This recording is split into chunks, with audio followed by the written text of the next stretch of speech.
बिस्मिल्लाहिर्रहमानिर्रहीम। नाज़रीन सामीन अस्सलाम वालेकुम। मैं आज आपको एक बच्चा दिखा रहा हूँ। इसकी उम्र 6-7 साल है तकरीबन। ये बड़ा प्यारा बच्चा है और है भी समझदार, अच्छा है। लेकिन इसका बदकिस्मती से ये है कि इसको सिक्वेंट है और सिक्वेंट भी ट्रीट सही नहीं हुआ। तो इसका नंबर जो ऑलरेडी लगा रहा था वो गलत था ऐनक का। जैसे इसकी लेफ़्ट आई टेढ़ी भी रह गई, अभी तक टेढ़ी है, ऐनक के बावजूद भी टेढ़ी थी। और दूसरे नंबर पे लेज़ी आई है, अम्ब्लैपिक आई है। लेफ़्ट आई इसकी वीक है, बहुत वीक है। यानी दूसरी आंख से तो माशाल्लाह आखिरी लाइन तक पढ़ता है, लेकिन जो लेफ़्ट आई है, अम्ब्लैपिक है, लेज़ी है, उससे सिर्फ काउंटिंग फिंगर है। 2 फुट के फासले पर हार्डली उंगलियां गिनता है बच्चा। तो ये चूँकि इसको सही नहीं चेक किया गया, सही ट्रीट नहीं किया गया, नंबर भी गलत लगा रहा था और सिक्वेंट भी मौजूद था। अभी हमने इसको चेक किया है, इसको दवाई डाली है, साइक्लोपेरिजिक रिफ्रेक्शन की है। 3 दफ़ा दवाई डालने के घंटे बाद हमने इसको चेक किया है।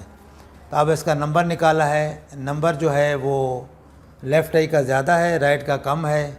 ग्लासेस का नंबर, इसको सिलिंड्रिकल नंबर भी है। तो नंबर इसको एडवाइस किया है प्रॉपर। अब इसको एक तो हमने ऐनक लगानी है रेगुलर, क्यों भी लगाएंगे ना आप। और दूसरे नंबर पे ये है कि इसको अम्ब्लैपिया ट्रीट करना है। मदर को समझा दिया है, मदर से ज़्यादा खुद समझदार है ये भी। क्या करना है, ऐनक कौन सी आँख को बंद करना है और किस आँख से देखना है ज़्यादा। हाँ, गुड। तो अब जो वीकर आई है उसको ये ऐनक इस्तेमाल करेगा पैचिंग के दौरान, और 3-4 घंटे डेली पैचिंग करनी है। लेफ़्ट आई को यूज़ करना है, राइट आई जो है शीशा बंद कर देना है, अक्लूड कर दें, टेप कर दें या बेशक अंदर पट्टी लगा दें। मुकम्मल टेप हो तो वो भी चलेगी, लेकिन मदर निगरानी करे कि उससे राइट आई से तो नहीं झांक रहा और लेफ़्ट से ही देखेगा, और उसके 3-4 घंटे डेली की वर्जिश करेगा, उसी से देखेगा। उस दौरान भले टीवी देखे, नज़र बहुत कमज़ोर है। इवन इसको अगर वो मोबाइल भी देखता है तो उसकी भी इजाज़त है, क्योंकि बाएँ आँख हम चाहते हैं किसी तरीके से भी कार्टून देखे, गेम देखे, लेफ़्ट आई को बहाल करना चाहते हैं हम। इसलिए इसको मोबाइल की भी इजाज़त, टीवी की भी इजाज़त लेफ़्ट आई के साथ देखने के वक्त, पैचिंग के वक्त, वरना हर वक्त नहीं।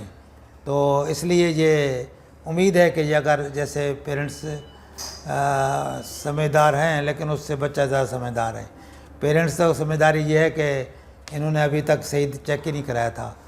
तो खैर, अल्लाह ताला उनको भी समझ अता करे, अमल करने की तौफीक दे। और बच्चा समझदार है, उम्मीद है अमल करेगा और अपने सुकून को भी ठीक करेगा इंशाल्लाह। तो इससे नज़र भी इंशाल्लाह इम्प्रूव होगी। अस्सलाम वालेकुम रहमतुल्लाह।